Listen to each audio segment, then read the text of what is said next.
Wordplay, old school na rin yun eh. Multi, tagal lang ginagawa yun.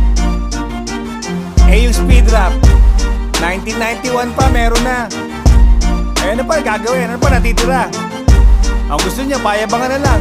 Yun na lang pwede natin gawin eh, di ba?